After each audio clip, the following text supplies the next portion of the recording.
सुंदर चर्चा चल रही है। मैंने तो पत्रक देखा नहीं, लेकिन कोई बात नहीं, विषय तो बहुत ही अच्छा है। गौ माता का सम्मेलन आज रखा है, तो ये आर्य समाज का ही मंच है जो गौ माता का सम्मेलन, नारी सम्मेलन, ये सम्मेलन अन्यत्र आपको जल्दी दिखाई नहीं देंगे, लेकिन आर्य समाज इन सम्मेलनों को अवश्य रखता है। इसलिए आर्य समाज बधाई का पात्र है। गाय के लिए तो वेद ने ही कहा, गावो विश्वस्य मातरः। गाय जो है वो सारे विश्व की माता है।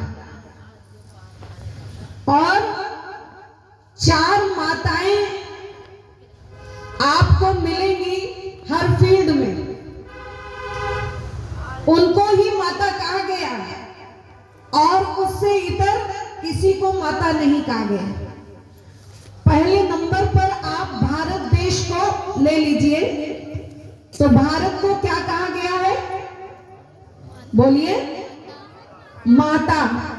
अच्छा, अमेरिका को भी माता कहा जाता है, जापान को, ऑस्ट्रेलिया को, इंग्लैंड को या और किसी देश को नहीं, लेकिन भारत को माता कहते हैं।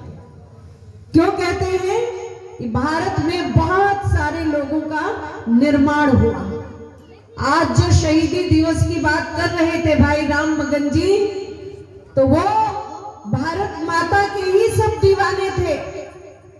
भारत माता की इस मिट्टी में ही वो सब जन्मे थे और उन्होंने उस पाठ को पढ़ा था कि जिस देश जाति में जन्म लिया, बलिदान वहीं पर हो जाए। उसकी तरह नहीं, जिन्ना की तरह रहे यहाँ, खाए यहाँ, सोए यहाँ और गाएं क्या? ओ मेरी अल्लाह, मेरी मौला, बुला ले मुझे। ये गद्दार देश के। और दूसरे नंबर पर आप ग्रंथों में देखिए, ग्रंथों में माता किसको कहा जाता है? वेद को माता कहा जाता है। क्या कुरान को भी माता कहते हैं? बाइबल को, गुरु ग्रंथ को नहीं, लेकिन वेद को माता कहते हैं, क्योंकि वेद माता हमको जीना सिखाती है, रहना सिखाती है, सृष्टि का संविधान है।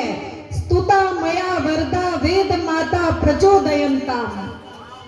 सारी चीजों का ज्ञान हमको वेद से ही मिलता है, सारी समस्याओं का समाधान हमको वेद से ही मिलता है।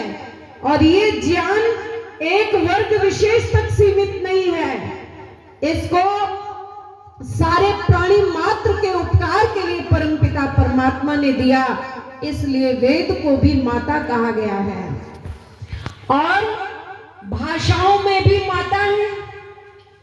भाषा में क्या इंग्लिश को माता कहा जाता है?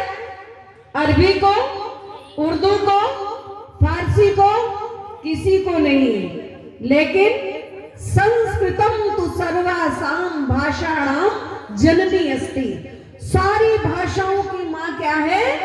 संस्कृत है, क्योंकि ये भाषाओं को जन्म देती है, इसलिए इसको संस्कृत माता कहा गया है। लेकिन आज हम गिफ्ट पिट में ही बहुत इतराते हैं, जूठन चाटने में ही बड़े हम अपने आप में बड़ा अभिमान करते हैं, और जरा सा कुछ वहां पढ़ करके चले आए, लौट करके आ गए, रिटर्न हो गए, तब तो और भी नहीं फूले समाते। अरे अंग्रेजों की तो अंग्रेजी में इतरा रहे हैं, और तो और पशु पक्षी भी, जिन कुत्ते बिल्लियों की बात कर रहे थे श्रद्धेय आचार्य जी, वो तक भी हिंदी समझने को राजी नहीं है। दिल्ली में मेरी वेद कथा थी, और जिस दिन मेरी कथा समाप्त हुई, उस दिन एक माता जी ने मुझसे कहा कि बहन जी, तुसी तो आर्य जगत दे बड़े चंगे विद्वान है गियो। तो मैंने कहा माता जी ऐसी की करा कहते तुसी एवें ही करो कि मैंने एक डॉगी लीती है, तुसी मेरी डॉगी नु नामकरण कर दो। मैंने कहा ठीक है, मैं आपकी डॉगी का नामकरण कर दूंगी। मैं चली उनके घर, कार से वो डॉगी बैठ के आई थी, तो यज्ञ हुआ। यज्ञ के बाद में जब उसका नाम श्वेता रख दिया, सफेद रंग की बड़े बड़े बाल, तो उसका नाम श्वेता रख दिया। अब उसको सब श्वेता श्वेता, हाय श्वेता, हेलो श्वेता बुलाने लगे, वो सुनी नहीं। मैंने ऐसे ही प्रैक्टिकल किया, मैंने एक बार अंग्रेजी में नाम रख दिया उसका, मैंने उसका नाम रखा स्वीटी, तो वो दौड़ी भी चली आई। मैंने कहा कमबख्त आज के कुत्ते कुतिया भी हिंदी समझने को राजी नहीं है, ये भी अंग्रेजी ही समझ रहे हैं ना। तो आज ये भाषा का जहर फैल गया है, वो परमाणु ऐसे व्याप्त हो जाते हैं। ऐसे ही पशुओं में हम न भैंस को माता कहते हैं, न बकरी को, न अन्य किसी पशु को, लेकिन गाय को क्या कहते हैं? बोलो, माता कहते हैं। भैंस को मौसी कहते हैं, बकरी को चाची कहते हैं, लेकिन माता किसको कहते हैं?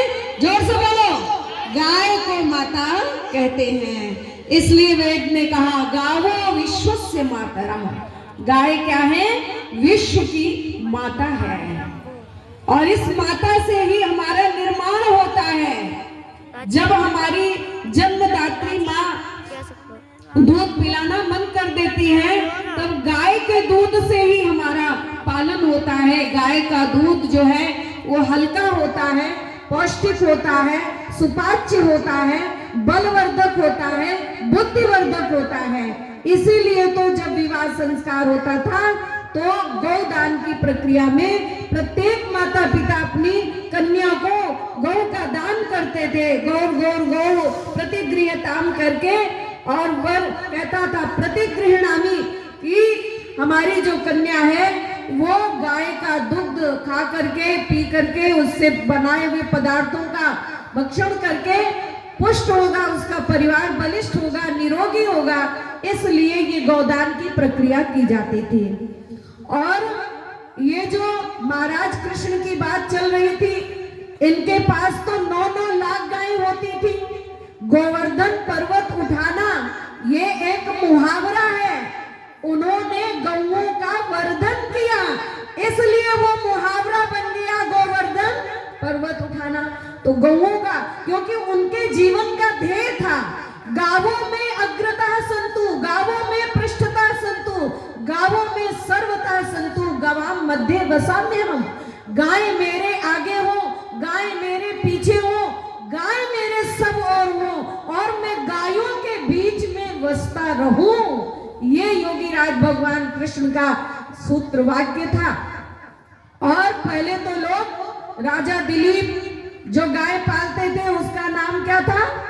नंदिनी, कपिला और कामधेनु। इस तरह से गायों के सुंदर नामकरण किए जाते थे। और प्रत्येक रंग की गाय का अलग अलग प्रभाव होता था। सफेद रंग की गाय का दुग्ध पान करने से वात रोग दूर होता था। पीले रंग की गाय का दुग्ध पान करने से पित्त रोग दूर होता है। और काले रंग की गाय का दुग्ध पान करने से कफ दूर होता है। अलग अलग रोगों का निदान है। बहुत लोगों के ये स्किन रोग हो जाते हैं, जिनके एक्जिमा वगैरह हो गया, उन्होंने गायों के ऊपर प्रतिदिन नियम से कुछ समय तक रोज हाथ फेरा तो उनका एक्जिमा गायब हो गया, उनके और चर्म रोग गायब हो गए।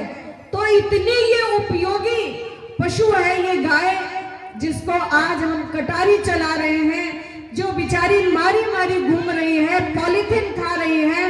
कहाँ हमारे देश की सारी माताएं भोजन बनाने के पहले जो पहली रोटी बनाती थी वो किसकी बनाती थी? बोलो, गाय माता की बनाती थी। हमारे यहाँ तो वैसे भी बलिवैश्यदेव यज्ञ का विधान है, सारे पशुओं की रक्षा करो, सबके लिए भाग निकालो। चींटी है, कौवा है, चिड़िया है, कुत्ता है, सबके लिए निकालना चाहिए। लेकिन गाय इतना मूल्यवान और इतनी उपयोगी चीज है कि उसके लिए सबसे पहली रोटी जब उसकी बना लेती थी माताएं किचन को बढ़िया पवित्र साफ करके तभी वो घर के लोगों का भोजन आगे बनाती थी। इतनी पूजनीय वो पशु, ऐसे ही नहीं उसको माता का दर्जा दिया गया है। और उसके दूध से क्या पंचगव्य बनता है, उसमें उसका गोबर पड़ता है, मूत्र पड़ता है, दुग्ध पड़ता है, घी आदि सब चीज डाल करके वो पंचगव्य बनाते हैं, जो अनेक रोगों के निदान का कारण बनता है। अनेक रोगों का समाधान उस पंचगव्य से होता है। तो इस प्रकार से गाय को जो है हम लोग उपयोगी पशु समझे, गाय को माता समझे। आज लोग समझते नहीं है। और जो हमारे भगवान कृष्ण ने गायों का वर्णन किया, उन्हीं के लिए अनेक प्रकार के लांछन लगाते हैं। कहते हैं कि वो तो माखन चोर थे, वो तो मक्खन चुराते थे। अब जिसके पास इतनी लाख लाख गायें होंगी, क्या वो माखन को चुराएगा? और एक बार ईसाइयों ने षड्यंत्र करके ऐसा उनके ऊपर ब्लेम लगाया कि एक प्रतिमा बनाई शिव जी की जो नग्न बनाई, और एक बनाई ईसा मसीह जी की जो हाथ जोड़ करके बनाई, और एक जो है उनकी बनाई भगवान श्री कृष्ण जी की जिनके मुख पर मक्खन लगा दिया। और कहने लगे ये तो शिव जी जो ये हिंदुओं के भगवान हैं, ये तो आज के जमाने में होते ना तो इनके ऊपर गुंडा एक्ट लगा दिया गया होता, क्योंकि उनकी प्रतिमा नग्न बना दी, तो इस तरह उनके लिए बात कर रहे हैं। और भगवान कृष्ण के लिए कहा कि ये भी एक हिंदुओं के भगवान हैं, इनको तो मक्खनी चुराने से फुर्सत नहीं मिलती थी, ये तो हर समय मक्खनी चुराते रहते थे। और ईसा मसीह जी के लिए कहा ये हैं हमारे ईसा मसीह जी, जो कितने सद्भावना से खड़े हैं, कितनी शांति से हाथ जोड़ करके खड़े हैं। तो कहते हैं आर्य समाज का जो व्यक्ति होता है वो सिद्धांत विहीन बातों को बर्दाश्त नहीं करता है। एक आर्य व्यक्ति उधर से निकला और उसने कहा देखो भैया, ये जो आपके ईसा मसीह जी है ना, ये 7 समुंदर पार से आए थे और इन्होंने कभी भी जीवन में दूध दही मक्खन के दर्शन तो किए नहीं। और जब हमारे भगवान कृष्ण के पास तो 9-9 लाख गायें थी, उनको जब दूध दही मक्खन में डूबे हुए देखा तो तुम्हारे ईसा मसीह जी की लार टपक पड़ी, और जैसे ही लार टपकी वैसे ही ये चले झपट्टा मारने, कहने लगे मुझे भी दे दो। तो वैसे ही शंकर जी प्रकट हो गए, कहने लगे सुन ईसा मसीह, तुझे यदि मांगना है हमारे भगवान कृष्ण से तो हाथ जोड़ के मांग ले, नहीं तो हम नंगों के लिए नंगे हैं, इसलिए तुम्हारे ईसा मसीह जी हाथ जोड़कर खड़े हैं। तो इस तरह आर्य समाज ने हर जगह लोगों को जवाब दिया है। सारी समस्याओं का समाधान अगर आज की डेट में कोई मंच है तो वो केवल और केवल आर्य समाज का मंच है, और दूसरा नान्या पंथा विद्यते अनाय। और ऐसे आर्य समाज के लिए हम अनेक प्रकार के आरोप प्रत्यारोप मढ़ते रहते हैं कि आर्य समाजी राम को नहीं मानता, आर्य समाजी कृष्ण को नहीं मानता, आर्य समाजी देवी देवताओं को नहीं मानता, ये तो कुछ मानता ही नहीं, ये तो पूरा नास्तिक होता है। तो इस प्रकार से अगर ये लांछन ना लगाएं तो आज जो लोगों की रबड़ी मलाई छान रहे हैं, पब्लिक को बेवकूफ बना करके, इधर उधर की डोंग की बातें बता करके, वो उनकी दुकानें बंद हो जाएंगी। इसलिए सबसे अच्छा तरीका है कि आर्य समाज पर ये ब्लेम कर दो कि आर्य समाज तो कुछ मानता ही नहीं है। तो इसलिए गाय को जो है हमें माता मानना चाहिए। गाय पहले जब शुरुआत में मैं निकली